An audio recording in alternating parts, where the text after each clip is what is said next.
afternoon, everyone, and welcome to Live at 4 on this Wednesday. Do you like snakes? I think they're actually kind of cool, but I know some people are afraid of them. Reptiles are really popular now. Exotic pets, yeah. And in the story of Madison magazine this month, we're going to talk to the author of that article and have some exotic pets in the studio. Yeah, maybe some snakes, some lizards, a tarantula or two. Could be fun. Yeah. So that's coming up. But first, here's what's making news on this Wednesday. Madison police have arrested 2 teenagers after a student was hit by a BB at a bus stop. Officials say meth use is on the rise in our area. We'll share what officials are doing to curb the use. And the House Judiciary Committee listens to legal scholars about their thoughts on impeachment. Let's take a look outside today. It was another beautiful December day. Little Plenty windy. of sunshine, a little windy. Hang on Snowman there, Frosty. Frosty's hanging on there. Well, another mild day ahead, though. Data's in the backyard. Frosty's going to fly away there. I can appreciate the hand wave, though, at least while he's moving. It's at least a friendly, windy snowman. Yeah, it was really gusty downtown also earlier today along the isthmus. A really beautiful sunset right now, just enough clouds in the sky to give us a little bit of color. Sunset's about 20 minutes away, and I really think that the next 20 minutes the sky's going to look really nice. Radar's quiet. We don't have anything new moving in tonight. Temperatures will drop to the mid-20s yet again heading into tomorrow morning. So seasonably cold outside, and tomorrow we'll hold a few more clouds in the sky. Now tomorrow playing on temps above average yet again. We drop a bit on Friday. The weekend we stay in the 40s, but next week does look quite cold right now, and we may be seeing our next opportunity for a little light snow to build in to start off the work week. But we'll take a closer look at what's ahead for the next few days in just a few minutes. Right now, here's a look at the Beltline and Park Street. Both east and westbound actually moving along okay. No accidents to report right now. In fact, really only seeing slowdowns on the eastbound side around Rimrock towards John Nolan. Downtown Middleton, all good. Heading up towards Wanakee, you shouldn't have any delays right now. And in Rock County, all is good for Janesville. To get from Janesville to the Beltline, it'll take you 26 minutes, 16 minutes to get from Sauk City to Middleton, and just 15 minutes to get from Sun Prairie to downtown on this windy evening. I'm sure the higher profile vehicles are going to notice the wind, but otherwise things are pretty calm outside right now. We need to get there faster, maybe. Right. If you position yourself properly, That's right. It's aerodynamics. That's how that works. That's how it works. All right, Dana, we'll see you in a few minutes. Thank you, Dana. First at 4, 2 13-year-olds are facing charges today after a student was shot by a BB gun while getting off of a bus yesterday. This morning, police say they found that BB gun inside Jefferson Middle School. Madeline O'Neill spoke with the victim and her family, who are pushing for change. Maddie? Well, the girl shot by the BB and her father are hoping those responsible will be held accountable. The first boy arrested is accused of shooting a BB gun out of the window of a bus yesterday, hitting 14-year-old Zaria Murray, who was getting out on Kessel Court on the west side. Police intercepted the bus this morning to arrest that suspect for second-degree reckless endangering safety and resisting. Then police arrested another 13-year-old boy for taking the BB gun into the middle school this morning for possessing a weapon on school grounds. I just hope they be held accountable, you know what I mean? I hope the school do something about it. I hope the parents do something about it. You know what I'm saying? The community needs to feel safe. My daughter needs to feel safe. I was scared, and I was really worried because it could have hit my eye. Zaria, the girl shot, got in a fight with the boy accused of shooting the BB on the bus this morning. Her dad says that got her suspended. The Madison Metropolitan School District wouldn't do an interview today, but did email us saying there is no threat to students or staff, and, quote, the instructional day is taking place as normal, end quote. Now, both boys arrested are in the Juvenile Reception Center as police continue investigating. They say additional charges are possible. It's a scary situation, that's for sure. Maddie, thank you. Thank you, Maddie. 4 people have been taken to the hospital following a high-speed crash on East Washington Avenue this morning. Emergency crews responded to a report of a car that crashed into a pole near the intersection of East Wash and South 6th Street around 11:45 this morning. The driver was a 15-year-old boy who has been arrested for armed robbery, burglary, and stealing cars. This is video from when the car was stolen. You can actually see the owner try to chase after the vehicle. 2 13-year-old girls and a 16-year-old girl were also in the car. Officials say the injuries are considered non-life-threatening. Sun Prairie Police have a new chief. The Sun Prairie Police Commission says they've selected Michael Steffers as the new chief of police. He's worked in law enforcement policeman for the past 25 years with experience in Beaver Dam, Rhinelander, and the Shorewood Hills Police Department. His first day on the job will be December 30th. The House Judiciary Committee heard from 4 legal experts today weighing the constitutionality of impeaching President Trump. 3 of the 4 experts support the Democrats' claims, while the 4th, called by Republicans, warned that the proceedings are being rushed for no reason and may lack sufficient evidence. Natalie Brand is on Capitol Hill. If what we're talking about is not impeachable, then nothing is impeachable. The House Judiciary Committee questioned 4 law professors to discuss whether President Trump's actions rise to the level of an impeachable offense. The president's pattern of behavior becomes clear. President Trump welcomed foreign interference in the 2016 election.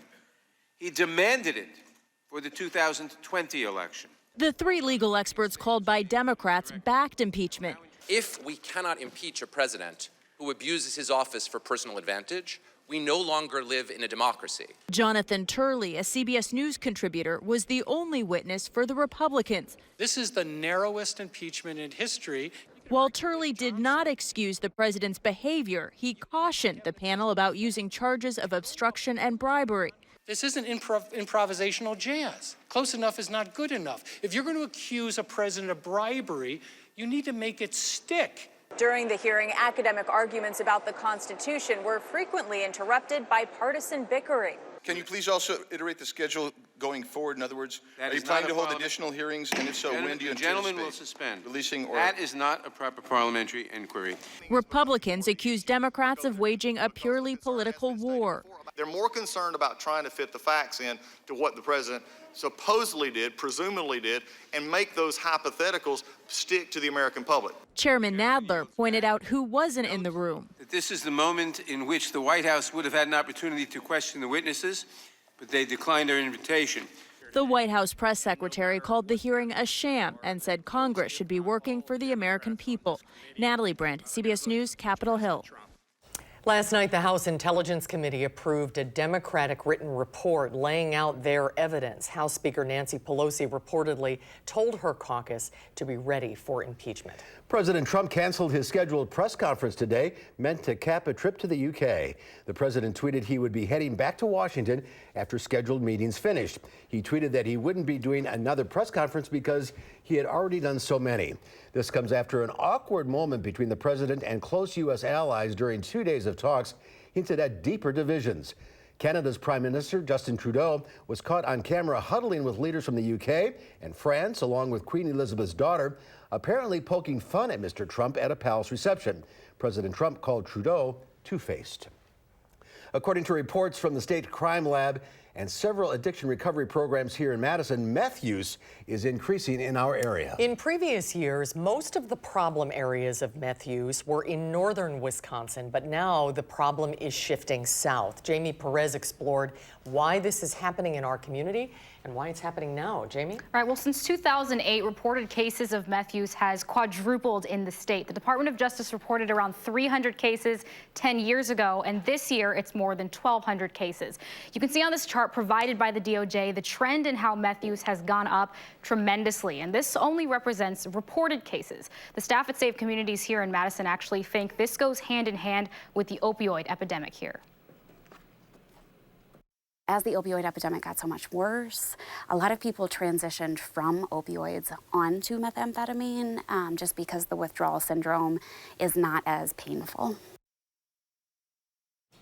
Now, the other issue that comes with this increase in meth use is that there is no facility in Madison that specializes in treating meth addiction. A lot of federal funding is focused on fighting the opioid epidemic right now, which is also still a growing problem. So now that we know that this is an issue, what can we all do to help? Well, 2 things. If you know someone who's dealing with substance use dependency, get them help. And 2, they say not to call them addicts because it labels them in a way that makes them feel isolated, and that recovery comes best from feeling included and being a part of the community. A growing problem indeed. Jamie, thank you. Thank you, Jamie. There's more at 4 when we come back. Bullying and cyberbullying are major issues, especially for young people. But according to a UW doctor, the way cyberbullying is being reported upon may be making the problem worse. We'll talk with Dr. Megan Moreno about this when Live at 4 continues. You're watching News 3 Now, live at 4.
Welcome back. We have a changing of the guard here at News 3 Now to tell you about. Longtime political reporter Jessica Arp is stepping down from her role here to pursue career opportunities outside of journalism. She has been on leave since the birth of her second child in September, and she is leaving the station after 15 years and describes the move as bittersweet, but knows it's the right thing for her career and her growing family. News 3 Now's Amy Reed will now step into the political reporter role. She will lead our coverage of the 2020 campaign and continue our reality check franchise. You can read more about Jess's decision in her column. It's on our website, channel3000.com. Best of luck to her. Congratulations to both of them. In 1984, Apple launched its groundbreaking Macintosh computer. It was a giant leap forward in the digital age. Today, an early prototype sold at a New York auction for $120,000.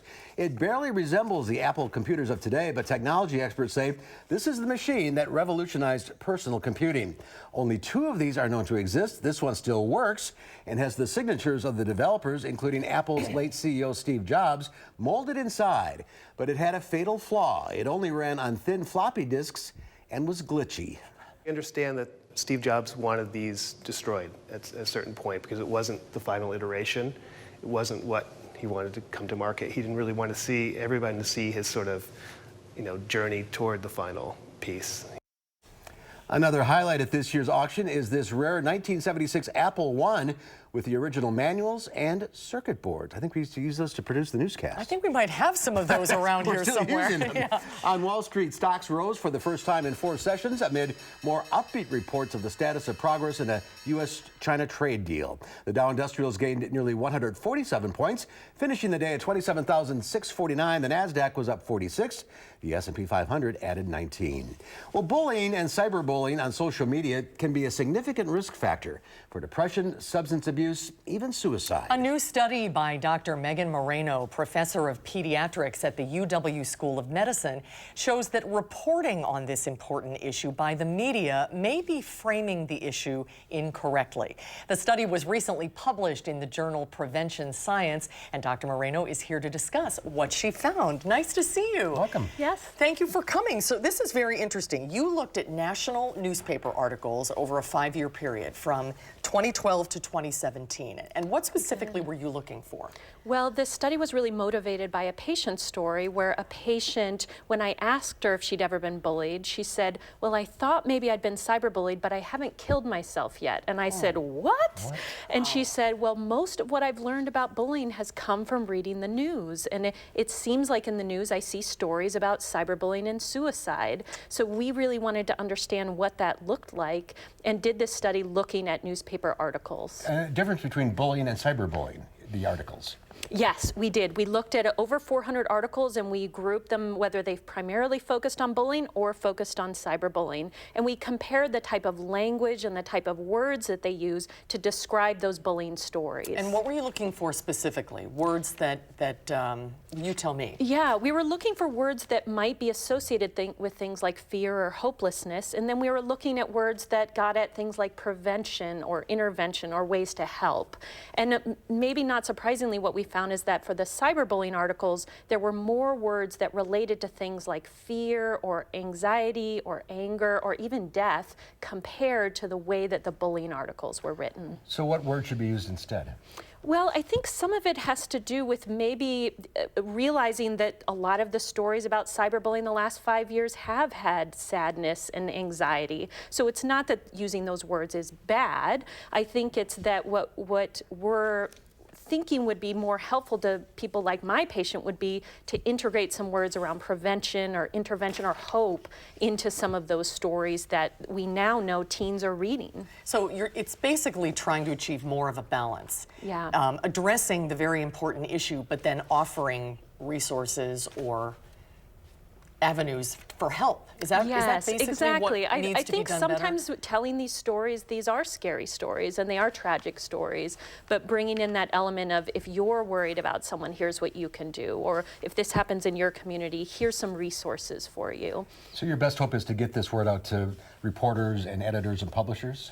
I think so, and I think also to our community of pediatricians, just knowing that our adolescents today are getting health information from the news they read and being able to help them process that and think about that. Are there any specific words that you think shouldn't be used?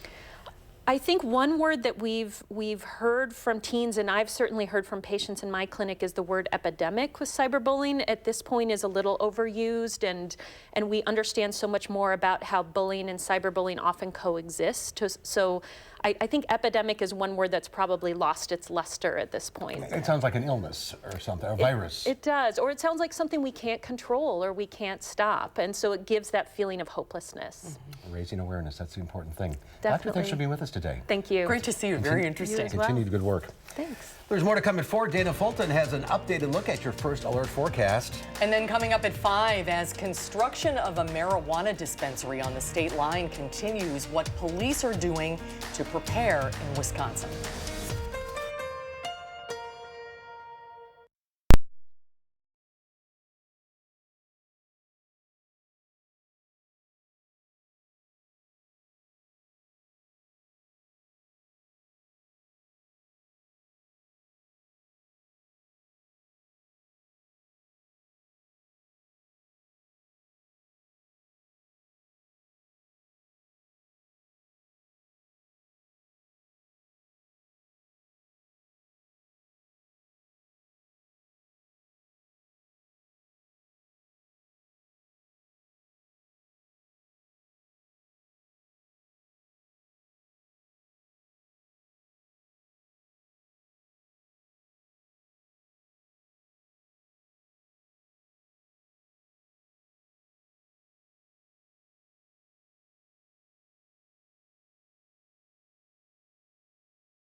Well, take a look at this. A dance battle breaks out at a bar. You're watching what they call a buck dance-off at the Nashville Palace. 67-year-old Tommy Jackson, a founding member of the Rocky Top Revue square dance team, is first on the floor and shows off his impressive skills.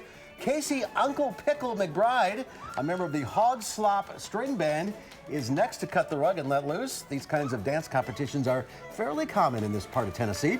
Eventually, they're both on the floor strutting their stuff as the crowd cheers them on. In the end, Uncle Pickle ends up collapsing, and Tommy is declared the winner. Boy, they were both great. That was fantastic. Yeah, that was And like they haul him off. Let's get Uncle Pickle out of dragged here. off. That took a lot of fun, though. That's how we're feeling about the sunshine today. Yeah, it's so nice It's a happy outside. dance. You can have a happy dance out on the patio. Yeah. It does feel really good if you're in the sun. We have a really nice sunset currently with a little bit of color out there. Breezy still, but temperature-wise, not too bad. We'll take a closer look at what's ahead right after the break. For first, fast.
A little windy outside right now, but temperature-wise, not too bad, and the sky looks really nice. Sunset's officially in about a minute, or was a minute ago.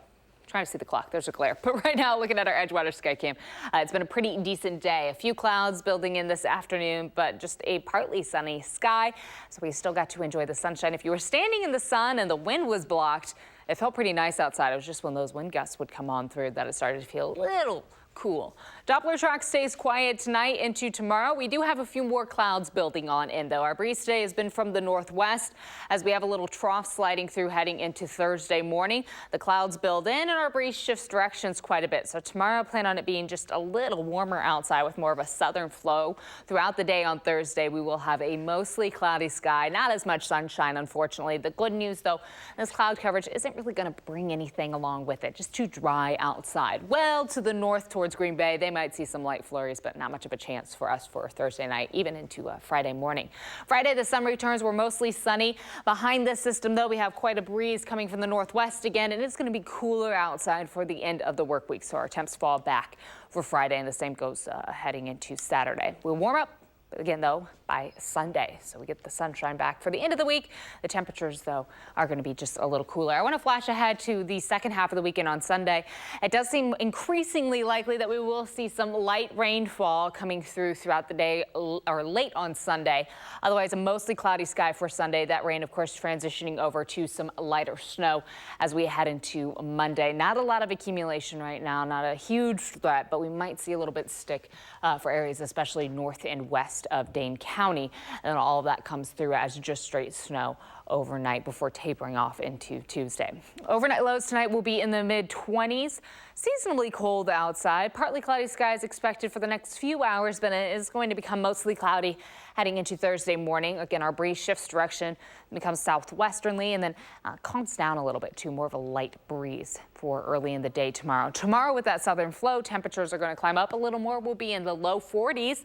That's above average. We should be in the mid-30s for afternoon highs right now. Our breeze about 6 to 12 miles per hour, so again, calmer than what we had today. It is going to be mostly cloudy outside, though. Unfortunately, we don't get to really enjoy the sunshine as much, but at least it will be mild with temperatures in the lower 40s. That's the trade-off. We lose the sun, but we get those milder temperatures. So mostly cloudy. Low 40s for Thursday. Friday, we get mostly sunny skies. Notice our temperatures overnight not dropping too much heading into the weekend. Saturday will be partly sunny, though it is going to be pretty breezy in front of our next system. High temperatures will be back up close to 40 for Saturday. By Sunday, the second half of the weekend, with that next system pushing on in, we'll be in the mid-40s, so it will start as light rainfall late in the day on Sunday, but at night, as temperatures drop close to freezing, we'll be near 30 degrees. That will transition over to some lighter snow. Temperatures will fall during the afternoon on Monday, and then looking ahead to next week, it does seem likely that we'll get a few dry days, but a few cold days as well. Notice those temperatures for the middle of the week. We'll be in the teens for afternoon highs on Wednesday, with those overnight lows landing in the single digits. So a very, very chilly spot after this week of having above average temperatures and the weekend being in the 40s.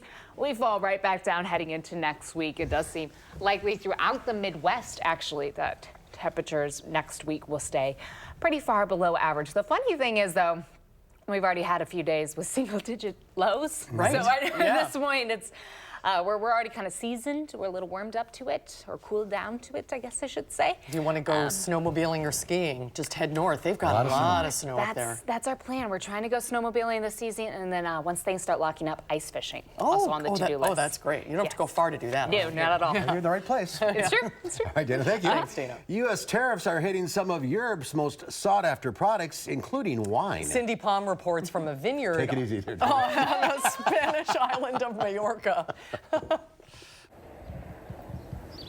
Majorca's wine region is a popular spot for tourists. Okay, go this way. Okay, it just says wine.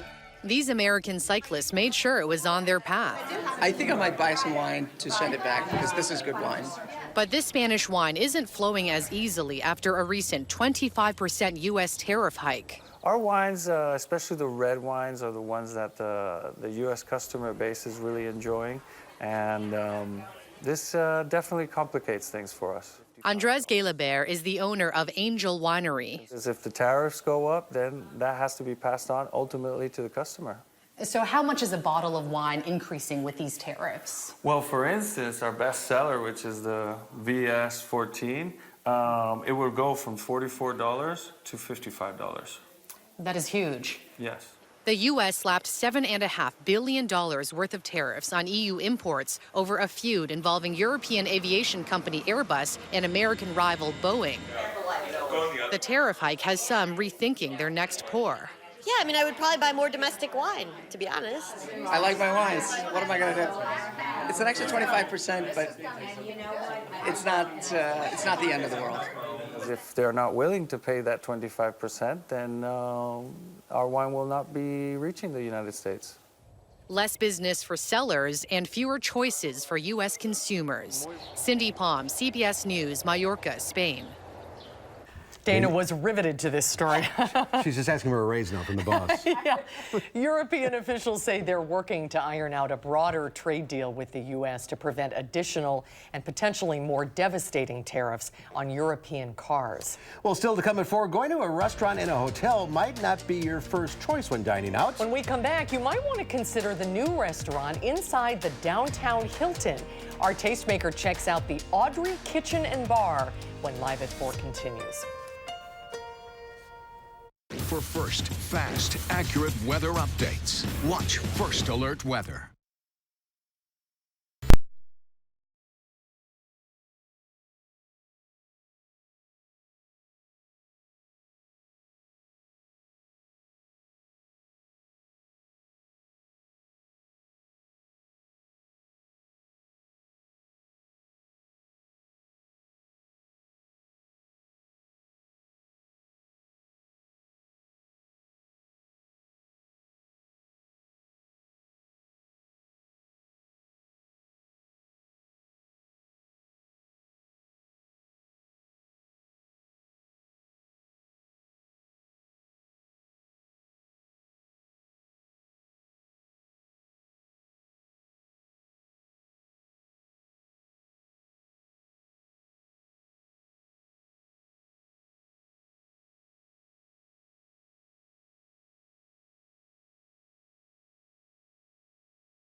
Here's a live look at downtown Madison on a beautiful Wednesday late afternoon. Sun is setting. You probably didn't know that the woman there named Audrey Marie Munson inspired the bronze statue that sits atop the Capitol's dome. See, this is a good trivia question for you to remember. She's also the namesake of the renovated restaurant inside the downtown Hilton.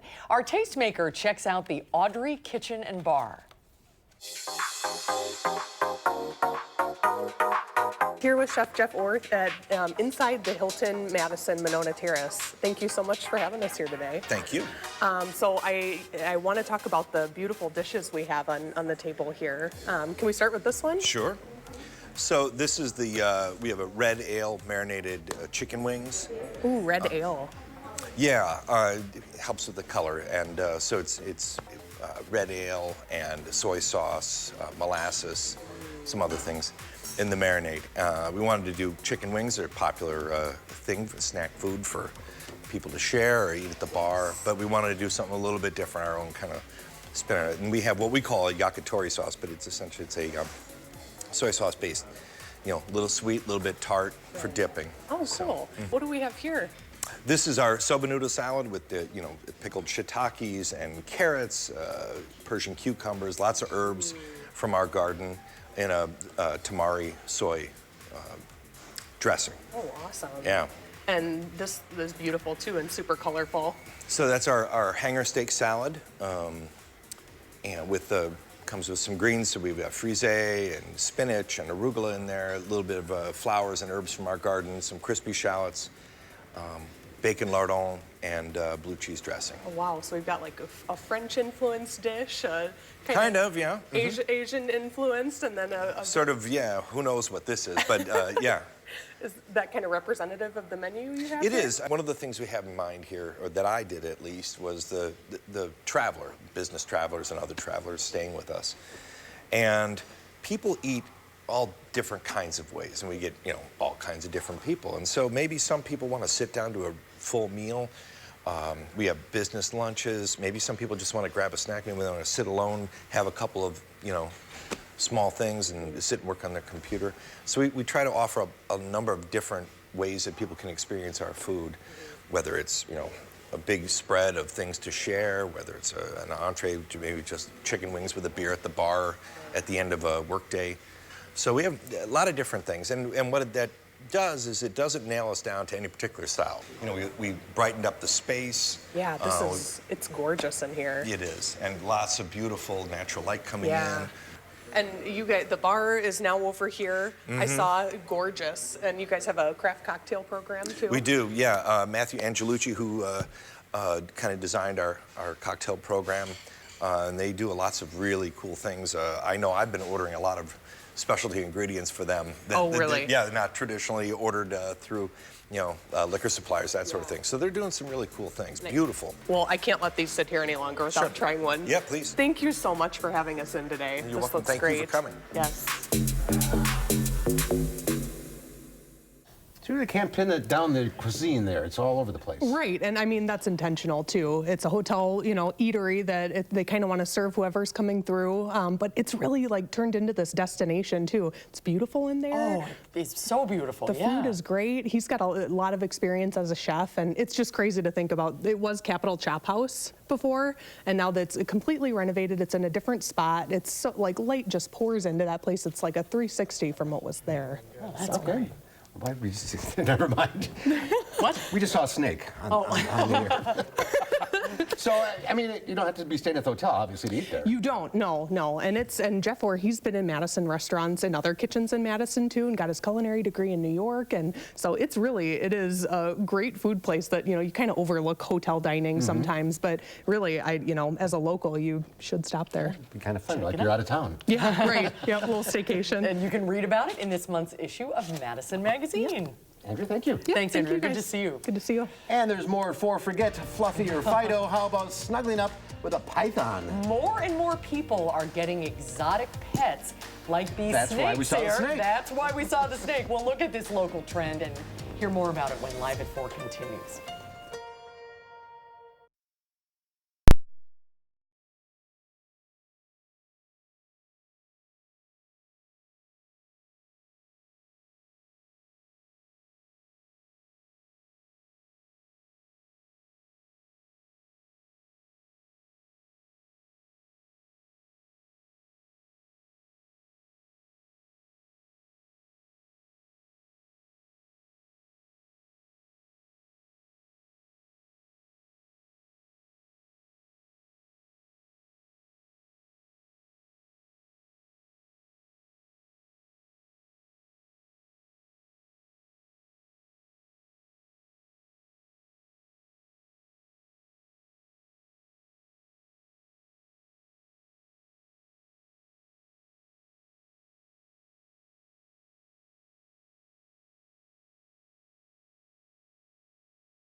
No accidents report. Everything seems to be moving along fairly smooth. Oh, east and westbound on the Beltline, of course, just a little delayed, but at least it's moving right now. Let's look at Park Street, the eastbound side. We're seeing delays all the way along past Park Street, Rimrock Road, and then the westbound side, things pick back up pretty quickly after Park Street. Again, a pretty normal picture for this time of day. Around Middleton, though, a little slower, getting from 12 to 14, and then heading up towards Waunakee. Pretty smooth drive right now. Downtown Janesville, stop and go spots, but again, no accidents or major delays. And all the way down 39 to the state line should be pretty smooth. From Janesville to the Beltline, 25 minutes, 17 minutes from Sauk City to Middleton, and from Sun Prairie to downtown, about 16 minutes this evening. That's a quick look at traffic. All right, Dana, thank you. If you live in Albuquerque, New Mexico, a tumbleweed snowman makes complete sense. 3 giant tumbleweeds are stacked on top of one another, forming a massive snowman. Everything on the snowman is recycled, from the axe handle nose to the scrap metal buttons and frame. Bigger tumbleweeds were hard to find this year, so this snowman sports a trimmer figure. It's become Albuquerque's unofficial symbol of the holidays. Great idea. As pet owners seek low-maintenance companions, more and more people are turning to exotic pets. The fastest growing segment is reptiles, including snakes, iguanas, and lizards. But things like exotic birds, spiders, turtles, hedgehogs, they're all very popular. Madison magazine looked at the allure of exotic pets in this month's issue. Associate editor Joel Patnaud is here, along with Richard Allen and his daughter Paige. They own Reptile Rapture in Monona. Welcome everybody. Good to see you. Thank you for having us. So Joel, tell us a little bit about what inspired you to look into the allure of exotic pets. Well, you know, dogs and cats get all the love, you know, and frankly, as somebody who never grew out of his dinosaur / reptile phase as a kid and being allergic to most everything else, I had snakes and turtles, anything I could catch as a kid, and I just, like I said, I never grew out of it. So what did you find out in researching the article? How popular are they in southern Wisconsin? Well, quite popular, and Madison has a very active community. The Herpetological Society, in fact, that does a lot of events. They go to schools, pet stores, they do all sorts of public events, and then of course Richard has this amazing store over on the east side, and 11 years you've owned it? The store's been 11 years now. Yeah, so you know, it really is. There's a culture of keeping, and they just engender a lot of passion among the people I've met. And it's a commitment. They live a long life. They do. I mean, ball pythons, I've read, can live more than 40 years. So this is a ball python. This is a ball python. And that's what you're holding that as is well. as well. This is a pied ball python. Okay. Yes. Can I hold it? Absolutely. Paige, what do you have? They're kind of fascinating creatures. They really absolutely. are. This is a blue-tongued skink. A skink? Now, what is a skink? It's a type of lizard, and a long time ago, they, transformed into snakes, but they still have their little legs. You see how their legs are slowly disappearing. I've never seen one of those. Probably in 100,000, 200,000 years, he won't have any legs. And what's in the bucket here?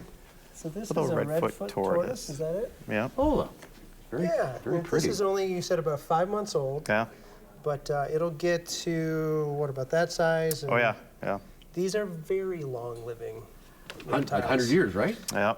You got to give them a lot of space. They need a lot of space, a lot of room to move around, exercise, to eat daily, greens. These guys are protein eaters, too. Are these good pets? They can make fantastic pets for the right people. That's the key, of course. Yeah, that's the key So for the right home. what do you need to be thinking about if you're thinking about bringing something like this home? Longevity. These guys are long-lived reptiles. The other thing is your living conditions, like something like this, daily maintenance. You have to be home to take care of this. It's almost like a dog. Really? So if you're not home a lot or anything, these guys need a lot of attention. The tortoise. Yes, the tortoise. Snakes, like this ball python, you got to keep them really warm. So if you keep your house in the 60s or something like that, maybe this isn't the best thing for you, unless you can make a room that you can keep nice and warm for them. They're not going to get very big. This ball python's going to average about 5 feet, maybe 6 feet, but it's usually around 5. I think a deal breaker for a lot of people is feeding them. Frozen thawed rodents. So they don't have to be live.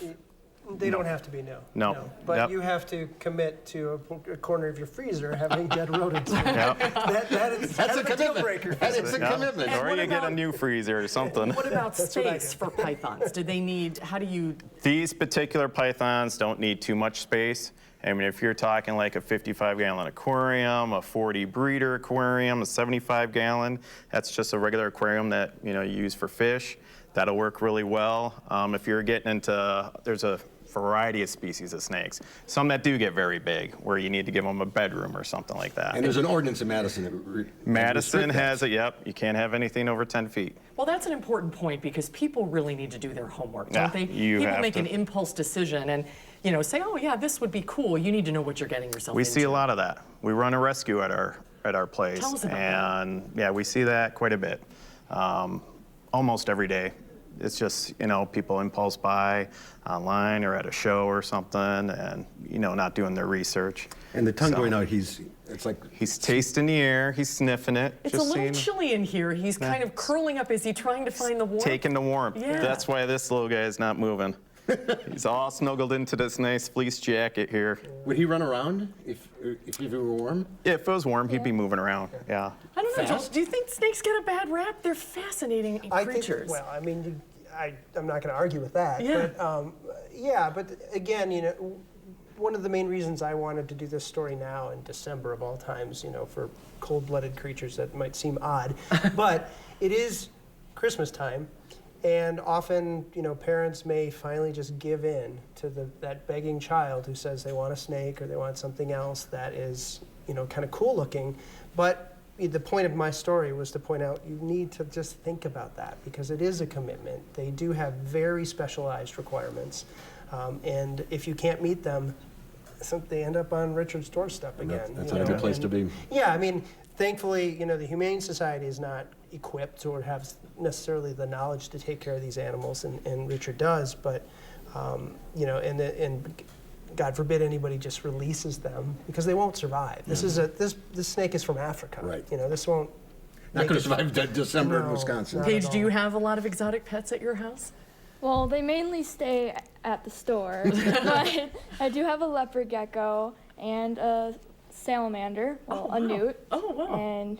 And then I like mainly having fuzzy animals. But I also have at the store I also have a snake and an iguana. But. Well, interesting, fascinating. Read all about it in this month's Madison Magazine. Thanks for being with us, guys. Thank you for bringing them today. Thanks for having us. Well, a final check of your forecast coming up. He doesn't want to let go of my hand. Way back.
Another pretty sunset. It really was a nice sunset, and now we're in for a bit of a cool evening, a little breezy outside. Here's a live look with our WISC-TV sky cam.